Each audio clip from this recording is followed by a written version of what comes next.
freshener's off. My air freshener's done. That sucks. Oh yeah, I am not driving.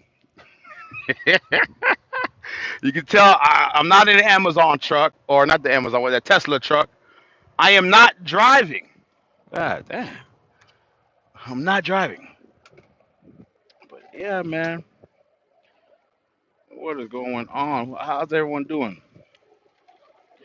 Now, depending how this live goes, this might be one of it might be a delete and redo live because um I've noticed that how can I say I noticed that a lot of the people who watches my live are night riders. You feel what I'm saying?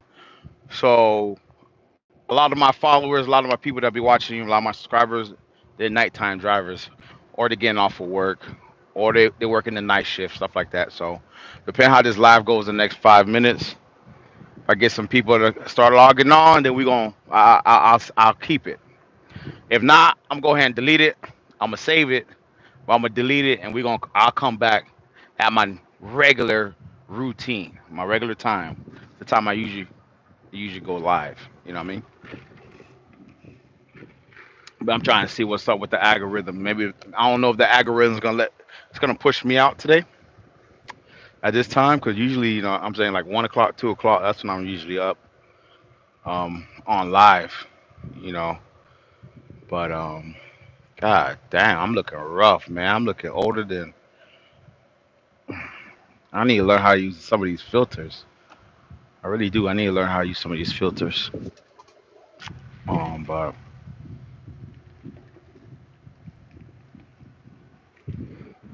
see how this goes.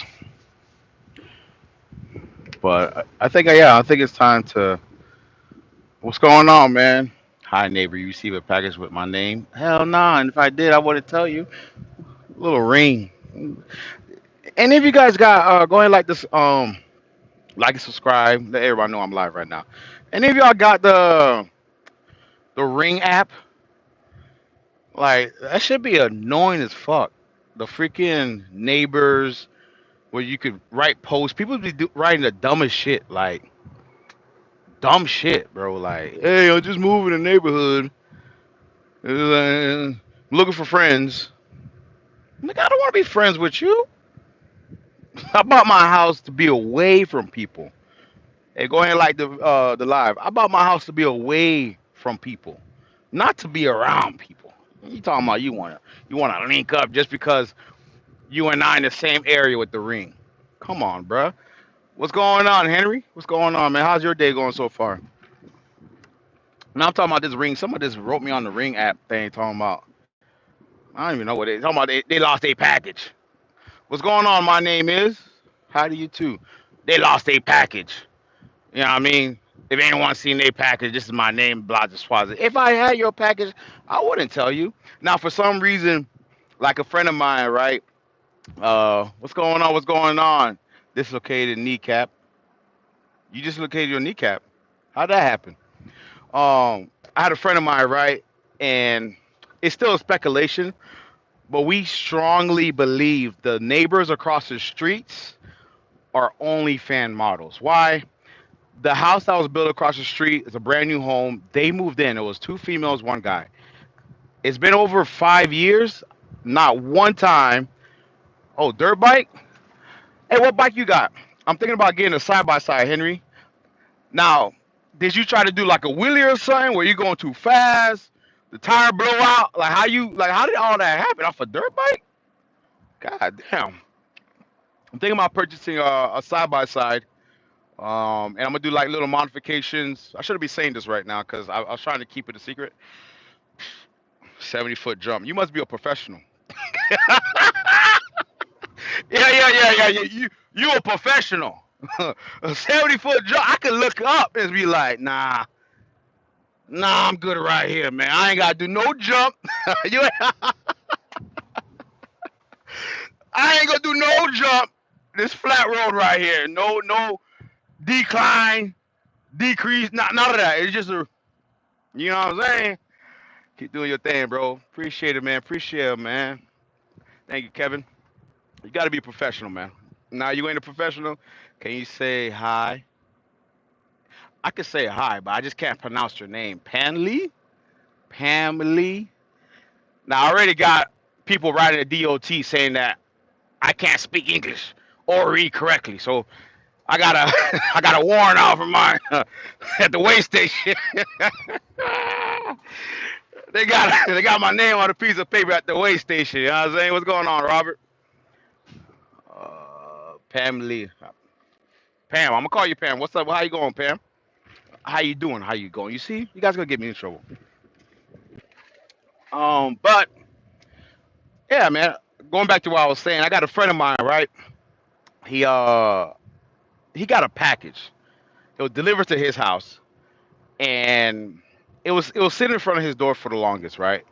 And finally, he put an X on the box.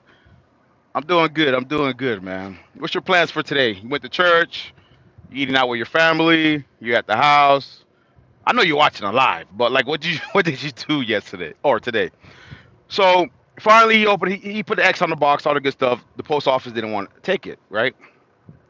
So he popped it open, and when he popped it open, it was full of dildos, KYL jelly. I don't know how you say it, jelly, ties, ropes, all type of thing. What's going on? Right? Okay, yeah. Would you drive in reefer? What you do, Robert? You over the road, local? So he had this big old box full of dildos this side and the third, right? So 3 days later, they sleep over. It must be night where you at, Pam. 3 days later, I guess they get a notification saying that their package was delivered at my friend's house. Um, and they came to my friend's house asking if he received a package. And yeah, he received it all right. But he was too ashamed to say he did. He's like, I don't know what y'all talking about.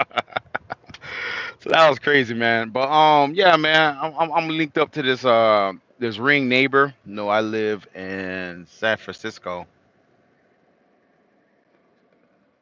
I'm at a sleepover. Well, what time is it? What the goddamn? It's about 12 sun over here. You guys are 3 hours away. So let's do the math, man. 11, 10, 9. Maybe you just woke up. That's what it is. You woke up and see, I'm a morning person. I usually get up around 1, 2, 3, 4 o'clock in the morning, sometime at 12. Oh, I get up at 12. I just hit the snooze button on the first alarm. You know what I'm saying? So getting up at 9 o'clock, that's considered late to me. I couldn't get up at 9 o'clock, man. I'm even when I'm home, I got my dog. This motherfucker just ate a jalapeno, being nosy. But even when I was at home, um, I can't like get up past. I can't get up later past than 7, cause he's on a routine. He eats, and I gotta walk him so he can use the restroom and dot dot dot dot. The whole 9 yard. Yeah, but this motherfucker, man, he just ate a jalapeno and being nosy, man. I bought some Mexican food. I'm staying for 3 days, and that's not a sleepover. You at a resort. You on vacation. Sleepovers 24 hours. It is a wrap. No, I don't know. You at a resort. Where you at the Hyatt? The Ritz Carlton? No, no, no, no, no. Sleepover is 24 hours. 3 days sound like you on. You out there in Hawaii somewhere. You know what I mean? But you in San Francisco. I've been to San Francisco a lot of times. I'm planning on going back to San Francisco. The reason why I need to get my wine out of Napa Valley. If you're around that area, I'm not sure if you grew up in that area, but in Northern California. But you also do know you can't buy wine from Napa Valley from any other place other than Napa Valley. Well, you could buy it online. Yes, I know that. But I'm talking about if you want to buy it physically, you want to buy it, you have to buy it in Napa Valley, and then they have wineries and all type of stuff. And I experienced it, one of the greatest experience I had. I got my homeboy out there. He rents us out of vehicles, Porsches, Lamborghinis, all type of stuff. He's my homeboy, so I get the homeboy discount. So don't try to ask me, can I hook y'all up with him? No, no, we ain't doing that. You know what I mean? I'm a jealous friend. Pause. But now, going back to Napa. So I'm thinking about going back to Napa, and you guys know Napa does not have international airport. It's in San Francisco. And I believe what was it, like an hour and a half to get to Napa Valley from San Francisco. And out there in San Francisco, so what I usually do is I'll go to Napa for a day and a night, and I'll come back to San Francisco because there's some spots I like over there. The House of Napkins in Chinatown, favorite Chinese Asian restaurant. So I always check that out. And then the House of Prime Ribs, um, love it over there. Even the King, which is the King now in England, he visited a few times. I believe his mother, before she died, Queen Elizabeth, visited there. The Princess visited there. It's called a House of Prime Ribs. It's fully booked. You have to reserve a table, or you can wait in a long line to get a seat at the bar.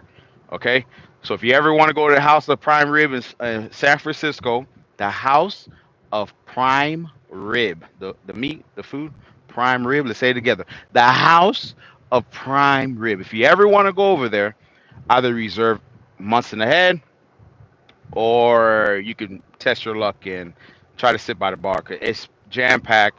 February is like, if you want to go to the House of Prime Rib for Valentine's, you want to take your date out there, anything is out there in San Francisco, and you want to go in February, you better book it now. That's how far in advance they are for February. So that's San Francisco. Pam's out there. She's doing the sleepover. I'm thinking she's at a resort. You know what I mean? So 3 days sleepover. I ain't never. I did. I can't do a 3 days sleepover. I'll be missing my bed. I'll be missing my house. I'll be missing the laundry detergent that I just bought for the house. You know what I mean? I'll be missing the small little things in my own space. Even when I'm in the truck, I'll be like, man, I want to go home. But I got a purpose, man. But yeah, I'm looking for a new job. Anybody's hiring? I'm looking for a new job. Is anyone hiring? Um, Look at this goofy. Look at this goofy. Look at him. I would flip the camera, but I don't know who at this truck stop might be watching me right now. So I gotta stay low key. But anyone hiring? But yeah, man, like I was saying, my last videos. If you see my last videos, I am I'm transitioning. I'm not gonna be over the road next year, especially during winter time. I'm not doing winter at all. Not doing winter at all. No, no, no, no, no, sorry. But I am working on a couple of things. One, I'm gonna get a local job. So, any of y'all truckers on here right now, what are some good local jobs? Is it dump trucks, ABC Supply, a grocery store, U.S. Foods? What's some good local jobs? Some good recommendations that I can start looking up at. I tried Walmart. Not tried, but I've been thinking about Walmart. But the thing about Walmart is what I'm planning on doing. If I get hired at Walmart, I have a feeling that I'm not gonna want to leave trucking because I want to leave trucking completely. So that means if you guys can kind of get the drift, starting up my own business again. Last year I made over 100 grand trucking right here in this seat right here, and I just sat back and thought to myself, like, damn, I can make these guys 100 grand. How much can I make myself? Well, when had the freight brokers, I made 128,000 in 6 months. So I'm in that verge, man. It's like I love trucking. Trucking has really helped me along the way. Keep in mind, when I first had my two properties, I wasn't a truck driver, so buying properties were never a problem for me. Now I sold one property. Well, I sold two properties. One of them was because of a divorce. So the other one was a duplex. So buying property is never an issue for me, but I know real estate is something that I am walking on that path. And there's another thing that I'm doing that I'll be showing more content of once I start getting my feet wet again and doing what I'm doing. But trucking has helped me save money up faster. It has got me out of debt. It has helped me build my credit to the 800s. Um, it dropped down since I purchased a new property where the broker topper is at. So the broker talk lounge is live in effect. If you guys watch I think my third live video or 3D or the third video with me holding up the American Express card, and you see the glowing decor in the background. That's at the Broker Lounge. So we're gonna deck that bad boy up, 4K microphones. Once we become monetized, and it's either 8,000 subscribers or 10,000 subscribers. Once we get around that mark, I'm gonna be giving something away. Probably like a TV, if maybe some shoes. I don't know. But when we get closer to that mark, I'm gonna ask, the subscribers, hey, if you could get a gift, and don't bust me in my head. Don't write in the comments, yeah, if I can get a gift right now, I want a G wagon. Get the fuck. If I can get a gift right now, I want $50,000. I want my college tuition paid off. You ain't getting that from me. We talk about TQL television sets, stuff like that. Maybe you want a Amazon Fire Stick. Come on, help me out, man. This is gonna be my first giveaway, my first experience giving back to the community. Don't bust me in my head. Let me kind of gradually climb the ladder. And the first step is becoming monetized. You know what I mean? So that means I have to do more videos. And it was crazy. When I first started doing the shorts, I had over 3 million views, and at that time you needed 10 million views. Um, and I kind of slowed down doing the shorts because at that time I was going through a divorce and I had a lot of other things going on. So I slowed down doing shorts. And then YouTube changed the guidelines where now you just need 3 million views. I'm like, you motherfuckers. And when I slowed down, it stopped. You know what I mean? Because you got to be consistent. What's going on? Why did it dim out on me? I know the battery ain't dying. Hold up, y'all. I don't know what's up with this phone, man. This phone be tripping. I gotta get me a new phone. But the goal is from maybe 8,000. I think 10. Let's do it even 10. It gives me more time to save money and think about it. So 10 subscribers. We're monetized. We're gonna have the Broker Talk up and running. The lights and the whole 4K, and we're gonna give a gift out, and we're gonna do it live. We're gonna do it live, live, live, live, live, live. What does that mean? So whoever logs on that day, I will announce it on the community page when that time comes. You're gonna see. Thank you for the 10,000 subscribers. Right now we have 5,600. Right. Thank you for the 10,000 subscribers. We are now monetized. Whatever we're gonna have a nice little flyer and all that good stuff. And then I'm gonna have on there at this time I will be going live. Okay, so at that time, whoever comes on live, you're just gonna I'm gonna pick 10 people from the live feed, and each 10 people are gonna get a number. So just because you might be the first one to say here, whatever the code word is, just because you might be the first one to say here, I might say, okay, you're number 3. So I'll write your name down. You're number 3. All right. So we're gonna pick 10 people. I'm gonna have a big old spinning board, and I'm gonna spin that bad boy. And whatever that number or whatever that pin lands on, that's the winner, and you get the giveaway. I don't know what the giveaway might be. I think I might just do like a virtual gift card where I could just email it to you, and you can load it up to your Cash App or whatever. However, those virtual gift cards. It's just something that starting off, and then down the line when I start doing the modifications on the dirt bikes and this, that, and the third, I'm gonna give that away. So remember I said that 2025. Remember I said that. But trucking is, yeah.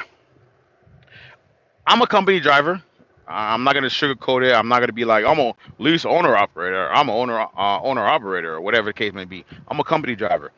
Did I have an opportunity to purchase my own truck last year? You damn right. Was I negotiating with different dealerships last year to purchase a truck? You damn right.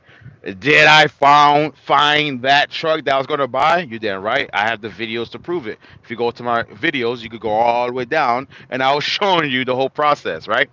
Yes, I did. Did I go through it? No. And I literally changed my mind at the last minute. Like I was about to book my flight. It was all the way in Oregon, and the guy was like, $8,000 down. It's ready for you right now. It has the APU. It's a Freightliner. Everything you wanted.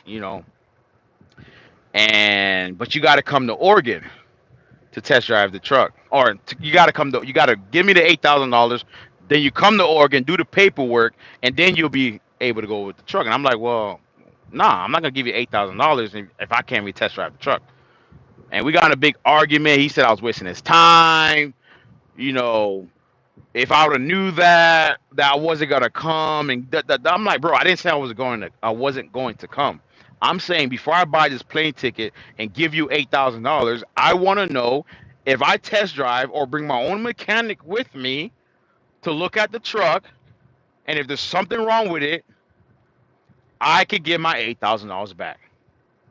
You're the one that kept on calling me and calling me and calling me and calling me and not answering the freaking question. His name is Ryan, by the way. Ryan at Riders. Yeah, Ryan at Riders. And he got pissed off or whatever, hung the phone up in my ear. I'm like, fuck you. You know what I'm saying? I ain't give a damn.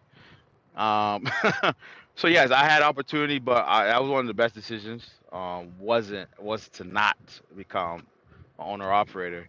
Because I wouldn't even know where I was. Not saying that I wouldn't have been successful or where I'm at right now, but how my path was, I think this is where I need to be. But also in my spirit, I feel like it's also calling me to that highest purpose of my life. Like I'm getting to that end of the chapter, and I feel good, you know. So you should. I'm just really like, I just wanted to touch base with you guys, man. Like, don't be afraid to give up, to let go. You know, people are gonna say you're a quitter. People are gonna say, oh, you're missing out. People are saying you're wasting your time. People are saying you're never going to quit. People are going to doubt you. But whenever you feel that calling within your heart, your spirit, not up here, because our heads can play a lot of mind games. You understand me? They got to be coming right here, where you're starting to become more passionate about something else rather than what you're doing right now. The 9 out of 10 is your next calling. So at that moment, it's not like quit at a drop of a dime and take off and start a whole new business. Not saying that you won't be successful if you do it or not. Do that. But my thing is, study whatever your calling is while still having a job.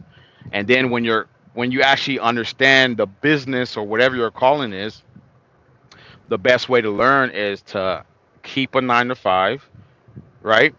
And then you working 8 hours a day at one job, you're gonna work 8 hours a day in your business, your side hustle. And with over the road, there is no half and half. You understand what I'm saying?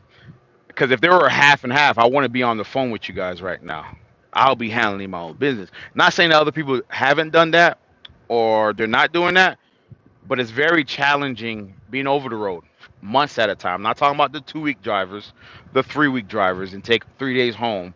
I'm talking about the guys that are on the road for 30, 60, and 90 days straight before they go home. I'm talking about those guys. It's very challenging, especially if you're an outlaw. I'm not talking about the major carriers like you on Western Express that's right next to me. I can't see who this guy is. Damn, I shouldn't have said that. Now you guys gonna know exactly where I'm at. But I'm not talking about the major carriers where you guys get 30, a 34-hour reset. I'm talking about them outlaws. You know what I mean? The back of my days. Yeah. I'm talking about those guys. It's very hard. You know what I mean? And the money gets addicted. But hey, it is what it is, man. You just gotta sacrifice. You gotta do something right. Um, and if I was able to stack my money up, we're gonna talk about money. I was talking to my brother about this. Let's talk about money right now, right? Um, so I was grinding my butt off last year, and I'm still am. And I was getting people calling me up. I need this. I need that. Can I borrow this? Can I borrow that? And I would tell them, I need this. I need that. Can I borrow this? Can I borrow that? Appreciate Kevin. You as well. And they stopped asking. But what I learned about money is when you keep it in your bank account, it's useless. So when people say, "Well, I don't trust the bank. I don't keep my money in the bank because what if the bank collapsed? What if this happened? Blah blah swaze." And then I ask them, "Since you've been alive, has the bank ever collapsed?" Well, what about the bank in freaking California that had shut down and everybody was going crazy? What have you heard since then? They took their money and went to another bank. So all this depression and what happened before you were born, get that out of your head, right? Two, you shouldn't save your money in banks. It doesn't work like that. I was $40,000 in debt. Not only I paid off the $40,000, I also saved up $27,000, and I also was able to pay my taxes. You do the math. Do what you want to do. I ain't gonna tell you no more than that. But now I could have been if I would. I could have easily say, "Damn, I just at the end of the year I got $27,000. I'm gonna save up again. By next year I'll have 50 some $1,000, right? Something like that, or more, because now my debt is paid off. I paid my taxes. Now I'm able to save up as much as I can, right? So no, I didn't do that. I took my $27,000 and I dumped it into an asset. But what about your bills? I'll figure it out. What about emergency savings? I'll start all over. What about this? I'll start all over. What about that? I'll do exactly what I did last year. As long as I know my $20,000, 20,000 plus is in an asset. It could be stocks or whatever, house, whatever your asset is, right? Let's just say a house. As long as I know my 20 plus $1,000 was used to put down on the house, put into the principal, right? I know within time it's going to build equity. Now, some of you guys might say, "Whoa, the market's not looking so great." Blah blah blah blah blah. I've been buying properties since COVID. How much confusion was going on in COVID, before COVID and after and during COVID? I was buying property. Like, come on, bro. Like, you hear I like, and that's the most tedious thing I hear all the time. This is gonna happen. That's gonna happen. Dot dot dot dot. It never happens, right? So let's go back to the money part. At least I know my 20 some $1,000 is in a home. 4 years later, when I look back, my 20 some $1,000 is now $80,000 in equity. Some of you guys been working a 9 to 5. You got a 401k. You've been working there for over 15 years. Let me say you've been working over there for 10 years. And I guarantee you don't have $80,000 in your 401k. Now some of you guys might say, "Oh, I do. I have $80,000 in my 401k." How many times did you have to add into your 401k? When it took me one time to take $20,000, put it over here, forget about it in 4 years, and now that same $20,000 that I have not touched.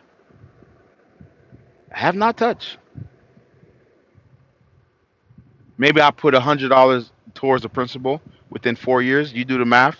It's 12 months in a year. $100. That's 1,200.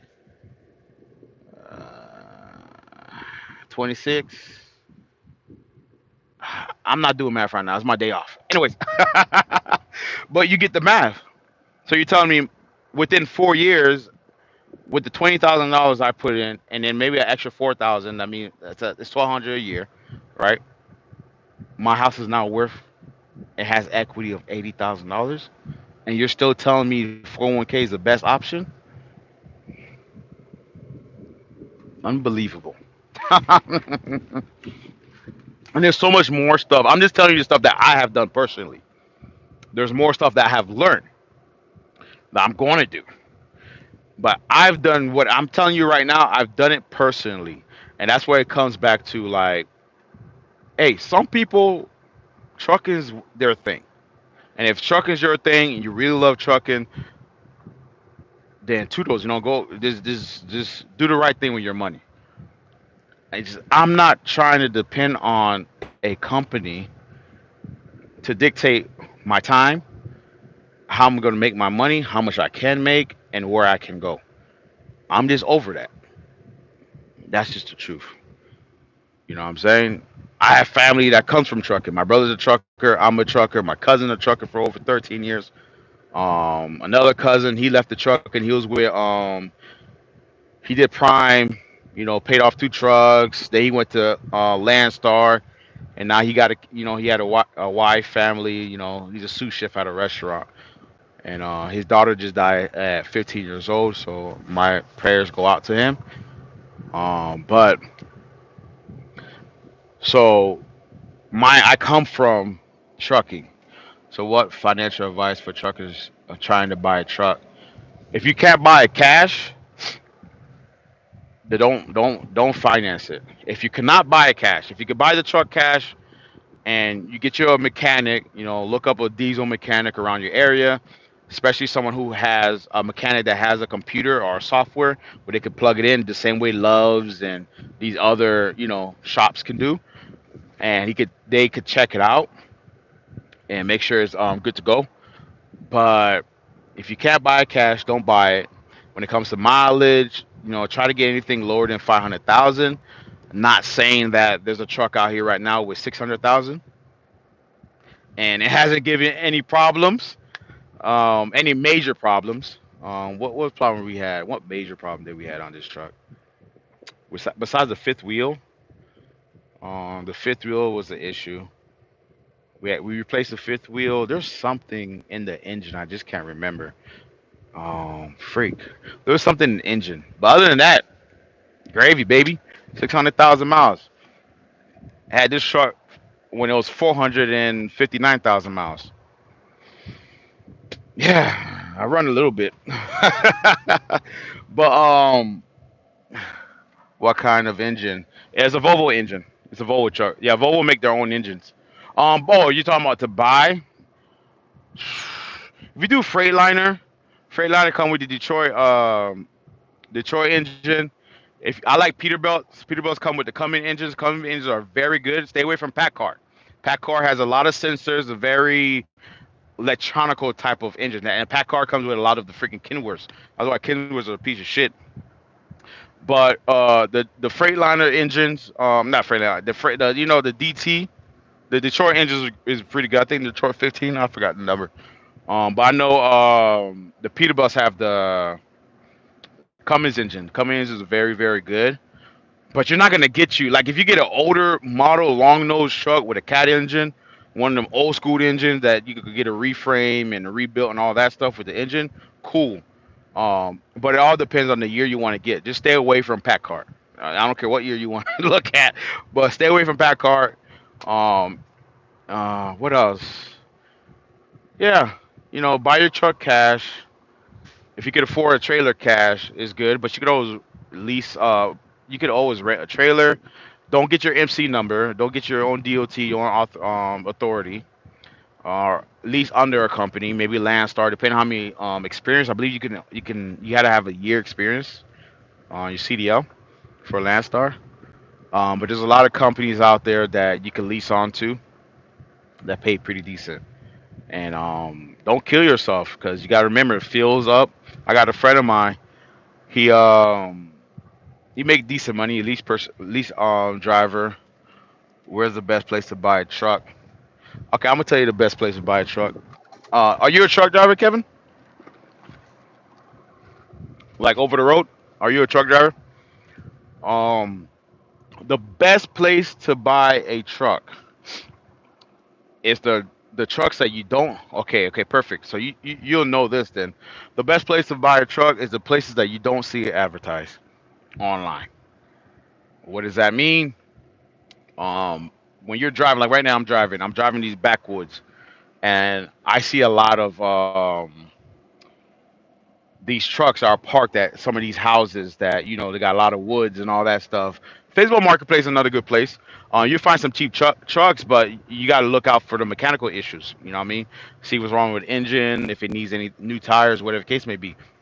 But when I'm driving like in Arkansas, when I'm driving in Texas, I'm in the back roads. My eyes, I'm always looking, and a lot of times I see trucks for sale, semi trucks. They are parked right in front of the person's house for sale. Those are the best places to really buy your truck. You know, a personal, like a person, like a real person that took care of this truck, kept it up most to the complete shape it needs to be, and just couldn't keep up with um the rate that's going on. But other than that, Richie Bros auction is pretty good. Facebook Marketplace is pretty good. Um, like arrows, riders. No, stay away from riders. Not because I had a bad experience with riders. But a friend of mine who bought his truck from Riders had a very bad experience. Like he literally drove the truck off the lot. Problems. Stay away from Ryder. All right, stay away from Ryder. But not here like little secrets. If you see the Walmart trucks are for sale, that means it's it's pretty good. I'm from Florida. So that's a good answer. But yeah, Facebook Marketplace. When you're driving your truck and you're driving these back roads, if you're over the road, keep your eyes open. You might see a truck on the side of the road. What part of Florida? You might see some trucks on the side of the road. Copy a truck there. And you know what sucks? Us being from Florida, the rates are shitty. Oh, okay, I'm right there in Tampa. The rates are shitty. My brother live in Orlando. What part of Atlanta he live in? Damn, I forgot what part of Orlando he live in. He just got an apartment in Orlando. It's in the community. I forgot what part. But I'm in Orlando all the time. All the time. My first company was out there in John Young Parkway. Oh, you from Miami? All right. Cool, cool. Yeah, my first company when I was out there, um West Side. I was in John Young Parkway. Right by literally right by the FedEx, right off the John Young Park. Once you get on the John Young Parkway in Orlando, there's a FedEx facility right there. We he had an office right there, literally right there. hmm But say around corner from John.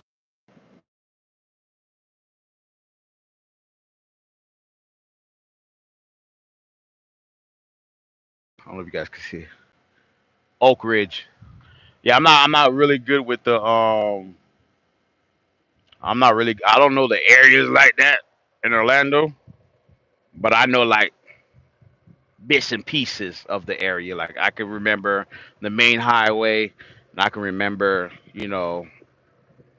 buildings and stuff like that, right? But yeah, but one thing about Florida, race sucks. Coming to Florida is good. Leaving Florida is bad. But since you live in Orlando, Orlando's kind of like the central hub.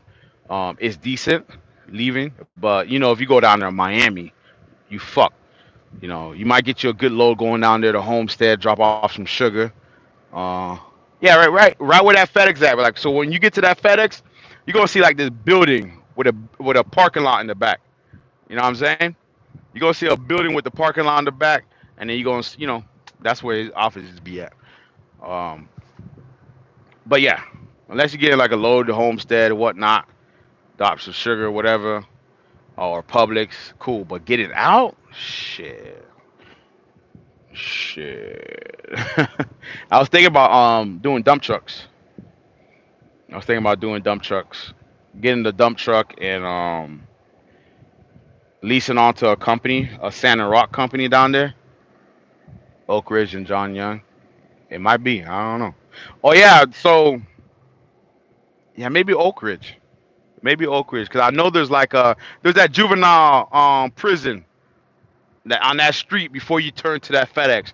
They got a juvenile facility. If you know what I'm talking about, that big old juvenile facility right there, and then they used to have a CDL school, where them truckers be practicing and all that stuff. But right when you get on John Young Parkway off of 70 I-4, right in front of you, if you're gonna make a right in front of you is the juvenile facility. You know, the jail. But I tell you, I know landmarks. I don't know areas, but I know landmarks. You know what I'm saying? But I was thinking about dump truck for Florida. I got my hazmat. I was going to move to Texas. I ain't gonna lie, I was gonna do the Texas thing, and I don't know if I don't know if I want to go to Texas anymore. Trump talking about drill, baby, drill. I ain't seen hazmat. We're hiring. Apply now. Hiring now. I ain't seen none of that. Yeah, that's trucking school I went to. Okay, what's the name of that trucking school? You know how many times I used to drive by going, bah, bah? You know what I'm saying? I was trying to get y'all distracted. I ain't gonna lie. I was trying to say, don't do it, man. Dump truck business kind of shady. Oh, you did dump truck? See, what thing I was going to do with the dump truck was because I know how to get government contracts. I had landed a couple government contracts when I had the freight brokerage, Mid Florida Tech. All right. Are they still there? But why is it shady?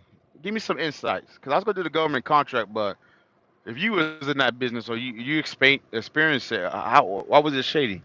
Were you getting paid by the hour? Did you have like a contract? Like how? Tell me. There's a brief summary why you say it was shady.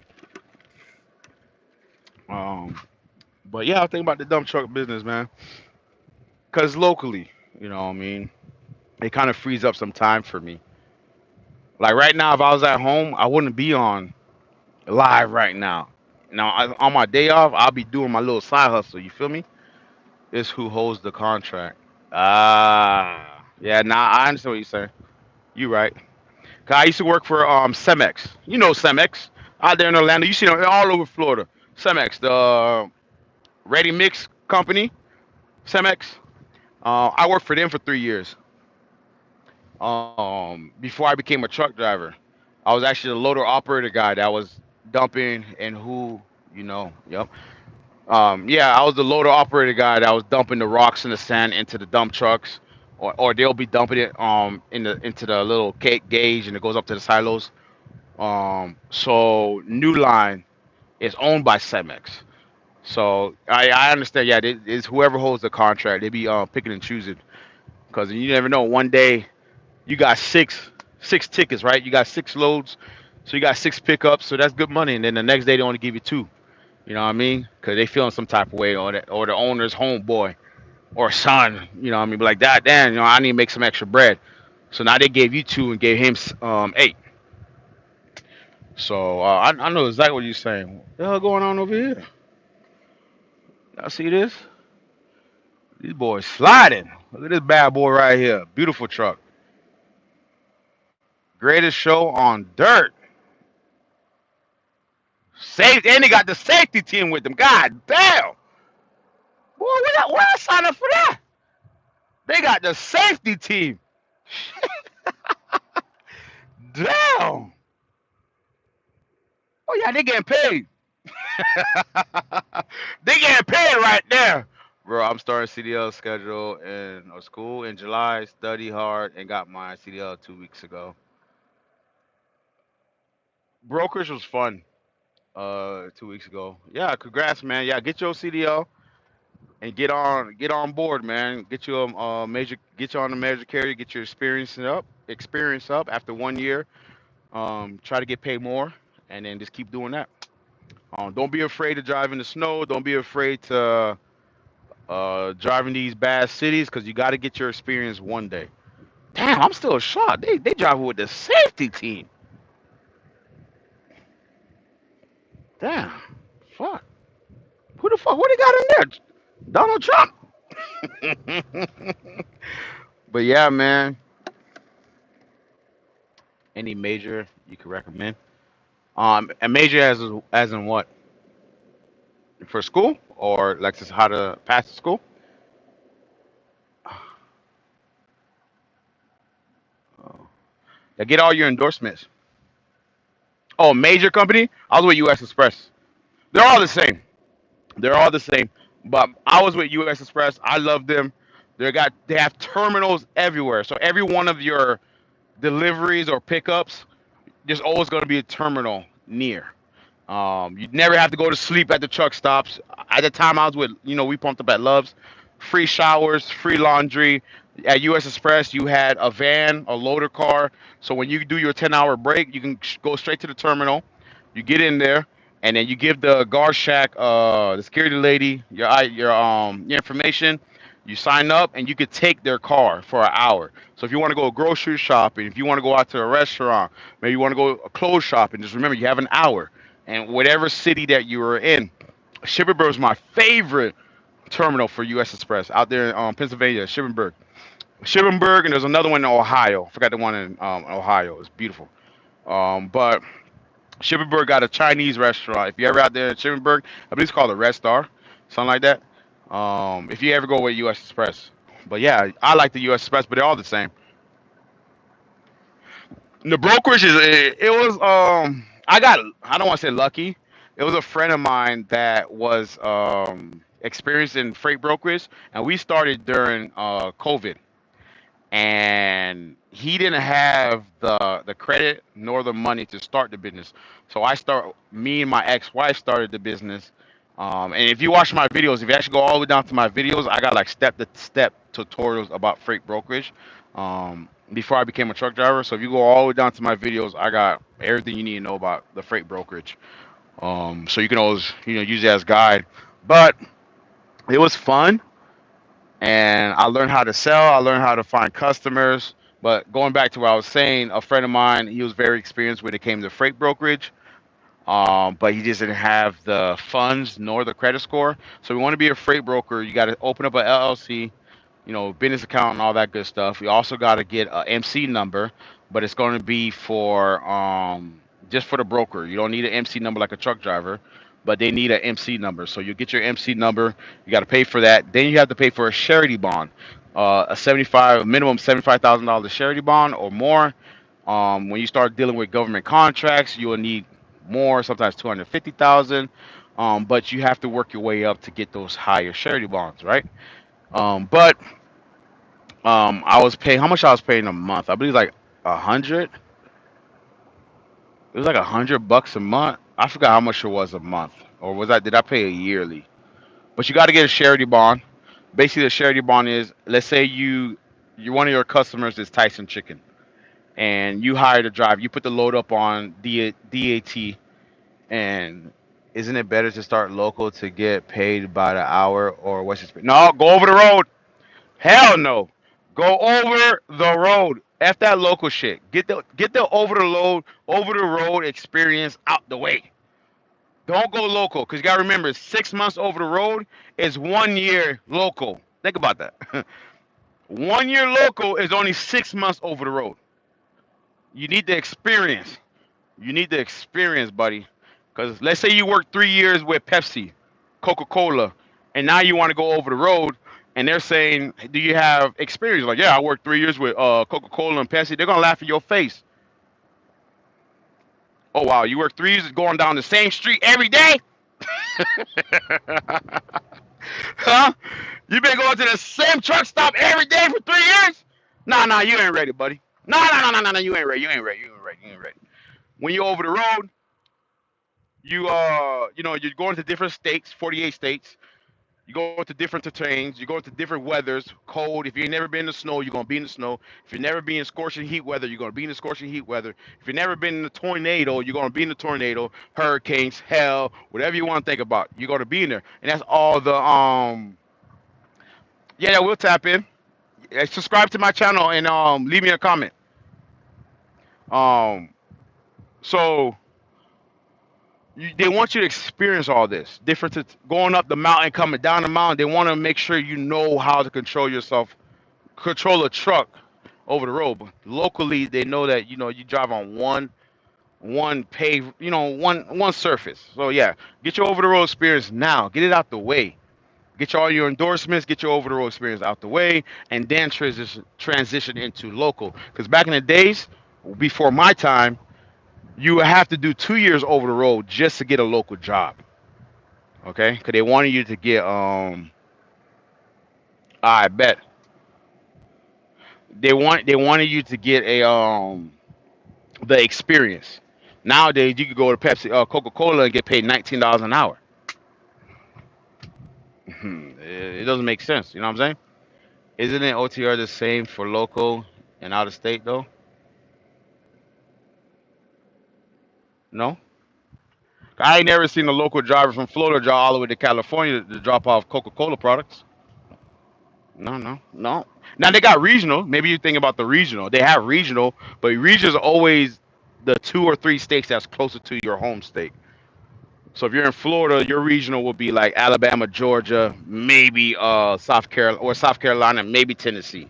That's a high. Maybe Virginia, maybe.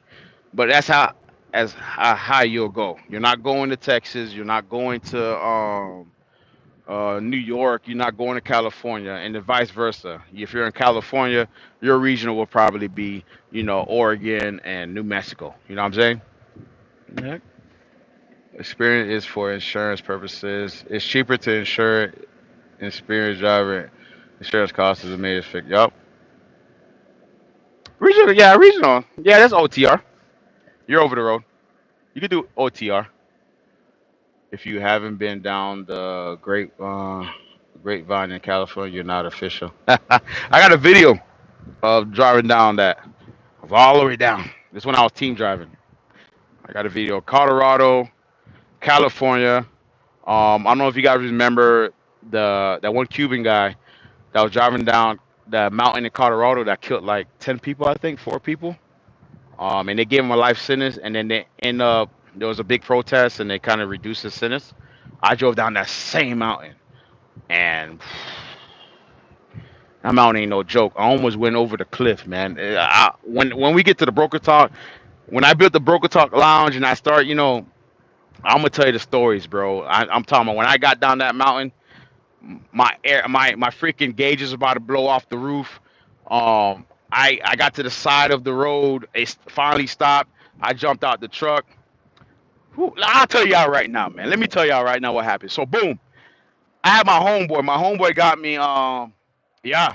But there's a mountain in California when you get up to like Sacramento. When you go to Oakland, before when you leaving L.A.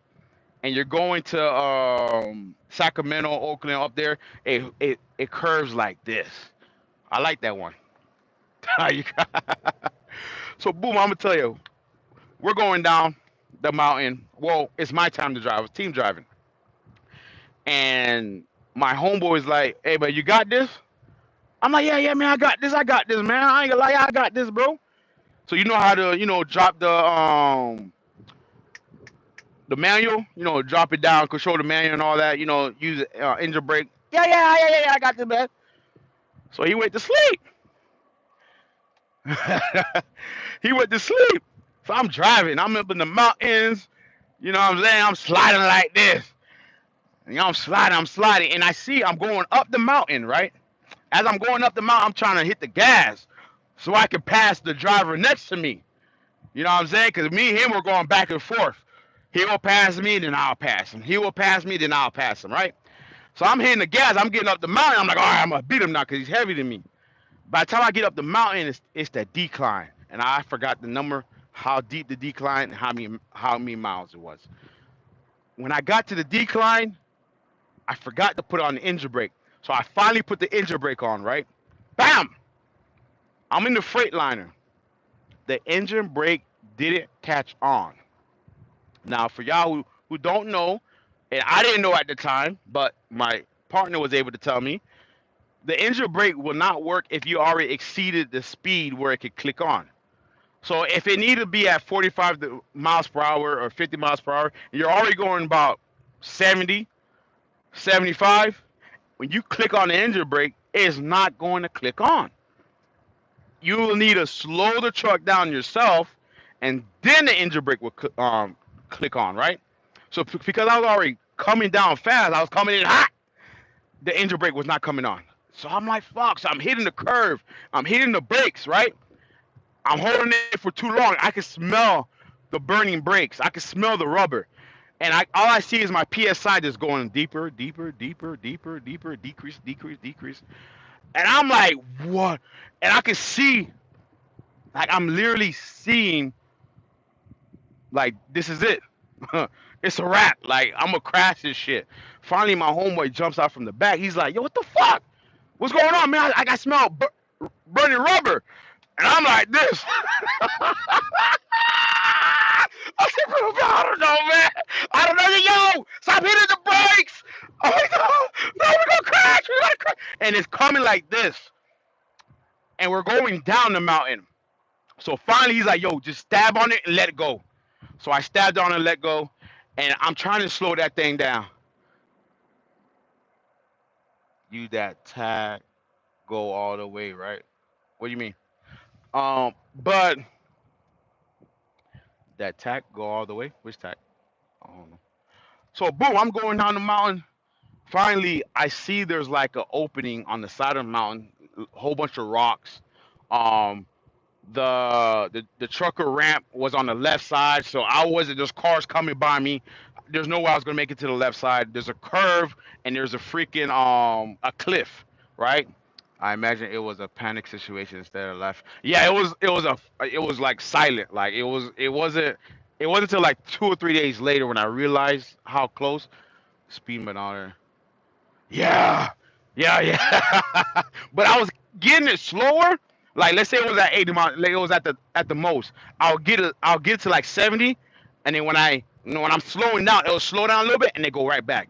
Slow down a little bit and then go right. So it's back and forth, right? The speedometer.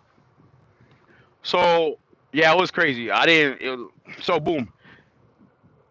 So I can't go on the off ramp. It's on the left side, and I'm trying to figure out like what the freak is. Either I crash on the side of this mountain or somehow, some way I could stop. So as we're going down, um, there's a whole bunch of rocks on. It was a nice little plot of rocks. So I just son told me, yo, just hit the rocks. So I slid to the rocks, and all you see was dirt and rock flying everywhere. Brrrr, brrrr, smoke everywhere. You see cars and trucks going to the left. You know, they thought I blew up a tire. I'm about to crash. And then out of nowhere, for the grace of God, man, the truck slows down and stop. When the truck slowed down and stopped, my homeboy was like, "Oh my God!" He said, "Yo, bro." And remember, it's my time to drive. He was sleeping. That way, I tell everybody, you that tag all the way right, all the way right. Yeah. So that way I tell everybody, Kevin, you got your CDL. So boom. So when that happened, we slowed down. He's like, "Yo, I'm driving now. Just let me get down the mountain. I'll get to the nearest rest area. We're gonna switch from there." And I was like, "Yo, bro, I gotta take a piss." Literally, I walked out the passenger side. I jumped down the steps. As I was trying to take a piss, I was scared as shit. As I was trying to take a piss, I couldn't even hold on. Like my knees went out. Like literally, I fell down to the ground. I was shaking uncontrollably. I was peeing on my knees because I couldn't get up. Like literally, right in front of me was the guardrail.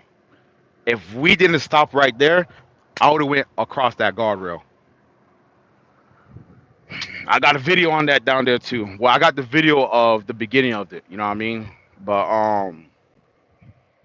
it's a lot of stuff happened over this road, man. A lot of when I was in Connecticut, my first week over the road, I was driving from Florida to Connecticut. It's snowing. It's February. And as I was driving to Connecticut, I got a video on that too. As I was driving to Connecticut, this blue Nissan, I'll never forget it, spins out in front of me and was a deadhead collision. I swerved to the right and I swerved back. I was this close and crashing into that freaking car. Just this morning, out there in Indianapolis, right by the airport, international airport, there was a car that got in a car accident. Right, it crashed. All the lights are gone except one little side blinker. I see something flashing in the road. It's nighttime and it's raining. I see some it's morning time. It was dark and it was raining. Something flashed in the road. When I finally see what I saw, it was a little hunchback car in the middle of the freaking road. No lights, no street lights on the highway, and no lights in the car. I had to swerve this way and then use my trailer lights, flash them to let the people behind me know, yo, there's a dumb motherfucker. Well, let me not say dumb motherfuckers. Indianapolis, they got dumbass drivers. But um, yeah, you never know what you go through. You need the experience though. You really need the experience. You were in my city, dude. How you enjoy the? I hate the freaking potholes, man. I go to Indianapolis. I go through Indianapolis all the time. We got a customer out there, Anderson, Indiana, not too far from Indianapolis, and then I cut through Indianapolis all the time. I hate the freaking construction. Like it's construction every 50 miles is a new construction. There's a freaking state trooper out there in Indiana, and right before you get to Indianapolis, he's parking the cut. If you're going faster than 55 miles per hour, he's gonna pull your ass over, and you're getting a citation. He's probably got over 13 truck drivers in one day. Promise you. My friend was number 6 that day. Yeah, Yeah, man. Indianapolis, ooh, I can't stand. I usually drive through Indianapolis during nighttime. Like I try to get through there no later than 5 a.m. But I preferably drive. I like driving through Indianapolis by 2 or 3 o'clock. There's nobody out there. Well, there's not a lot of knuckleheads out there. But I hate driving through Indianapolis. Like right now with the sun out, if I had to cut through Indianapolis, I would not. I would shut down. I'm not driving through Indianapolis at 1 o'clock, 2 o'clock, 3 o'clock, 4 o'clock in the afternoon. I'm not doing it, especially at not at 5 or 4. I'm not driving through Indianapolis. No, no, no, no, no, no. Mm-mm, mm-mm. All right, shut down by the pilot. That's about, I believe, it's like 20 miles away from Indianapolis. Like if you're coming across Richmond, Indiana, and you got to go straight ahead to Indianapolis, there's a pilot right there, right before you get into Indianapolis. I rather shut down there, go to sleep, wake up in the morning, smooth like butter. But yeah, I don't like driving to Indianapolis, man. No sir, no sir. But yeah, man, Indianapolis, man. I got a friend of mine. He live out there. Yeah, he works. He actually got a job out there in Indianapolis. He was working for Steve Nash. Do you get to choose where you drive? No, if you're a company driver, you're not choosing where you're going. But if you're like a lease purchaser, like if you're leasing a truck, 9 out of 10 you can choose. But nah, you don't really choose where you're going. You just kind of you follow the money. Oh, I mean, as a company driver, you go where they tell you to go. So it's just your job to um, plan wisely. Because you got your clock. That's one thing they're not gonna teach you at the CDL school is your clock. At the CDL school, they just want you to focus on passing the pre-trip and passing your in-cab testing, like your air brakes, knowing where the air brakes at, knowing your PSIs, your oil pressure. You know, it's been a long while since I did a lab test. So that's all they're focused on: the engine, the trailer, all that stuff. They're not gonna teach you about the clock. The company that you're going to, a major carrier, it can be U.S. Express, Warner, Swift, Knight. What else is another major carrier out there? Creek, CRETE. That's another major carrier. I believe you guys have JB Hutt. You guys have company drivers out there in Indianapolis, JB Hutt. Um, so they're going to be the one that's going to teach you the clock. So it's going to be your job to understand how to read your clock and your time and how to plan wisely. To know how long you have to drive before you shut down because you only can drive 10 hours a day. Well, 13 hours a day. But those 3 hours, right? You get 30-minute break, right? After 8 hours of driving, you get a 30-minute break, and then you'll have an additional 3 hours left on your clock to drive. So you get an hour. So they give you 3 hours just in case you get like a breakdown. You can go on sleeper mode if you're stuck on the side of the road or if something happened. You get that extra 3 hours. So it doesn't hurt your drive time. So if you do get a breakdown, you lost an hour. Well, guess what? You had an extra 13 hours. So you get to use one of your extra hours to make up for the time lost. You understand what I'm saying? But technically, it was only 13 hours a day. So they'll teach you how to use your clock, how to properly manage your miles, stuff like that, so you can make the most out of your money. But going back to your question, can you choose where you want to go? No. Yeah. Nah, you're not choosing where you want to go. Hell nah. But at the same time, when you're with the major carrier, they're not gonna send you to the tough spot right away. Like right now is a great time to be driving. When I got my CDL license, I started out wintertime. But right now it's raining. It's hot. There's no snow on the road. You're good. And you're from Indiana, so especially last year in Indianapolis, it was horrible. So the condition. You seen trucks flipped on the side of the road. You seen the day cab drivers, the local drivers. You seen the over the road drivers. You know what I mean? They're flipped over the side of the road. So you know how dangerous winter can be. Right now is a great time, to get your CDL license, get your experience during summertime so when winter comes along you'll be good. I was thrown out in the woods, like I was thrown with the wolves, yeah, on wintertime. So I had to learn, but I was team driving at the same time. Um but oh, you've been driving for 16 years, Kevin? That's crazy. Sheesh. Yeah, we definitely got I definitely got to link up with you, man. I definitely gotta link up with you, man. But yeah. So after how long would I expect my pay to change? Like after how much time driving? Because I hear that pay sucks when you start. Yeah, pay sucks with major carriers. Period. So I'm gonna teach you about major carriers. When you start off at major carrier, it all depends if the major carrier paid for your license, meaning they're the one that paid for your tuition, so you could obtain your license, or if you're the one that paid for your own CDL license, that you pay for your own schooling, right? And I have a video. If you look at my video, go all the way down. I teach you how to get your license for free, with state, with the state help or whatnot. If you not qualified for that, then you could go with a major carrier. But with a lot of major carriers, they will start you off like at 38 cents, 42 cents, stuff like that, and then they'll gradually work you up because they're gonna say you have no experience. So when you get 6 months of experience, when you get a year, then you could somewhat say, I'm going through W. Ah, you smart. You watched the video. Yes, sir. There you go. So you already got you good. Man, I know I was talking to somebody smart. This is the second day in a row I was talking to somebody smart. You smart, man. Very smart. But yeah, they major carriers do not pay at all. They don't care if you got 4 years. They don't care if you got 10 years. You're gonna get paid what they want to pay you. Only way you can make more money in the major carrier, they want to force you to become a trainer. Basically, they want you to train these people to get an extra pay. So you're basically doing their job, right? That's the only way you'll make a little extra money with a major carrier. Now, when you start going to this mom and pops, I'm going through. Okay, when you start going to these mom and pop trucking companies, these smaller companies that only have 100 trucks, 50 trucks, 75 trucks, stuff like that, they pay more. But they also, you need experience. You need a minimum 2 years experience. 2 years experience. Once you get the 2 years experience, then you start seeing a little bit more increase in your paycheck. But it's not gonna take you 2 years to see an increase. You're gonna work. After 6 months, you might see another mom and pop or another company that are willing to pay you more. Maybe you go to a flatbed TMC. They are paying more than U.S. Express, but they're not taking new students. They're only taking, you gotta have 6 months. You never know.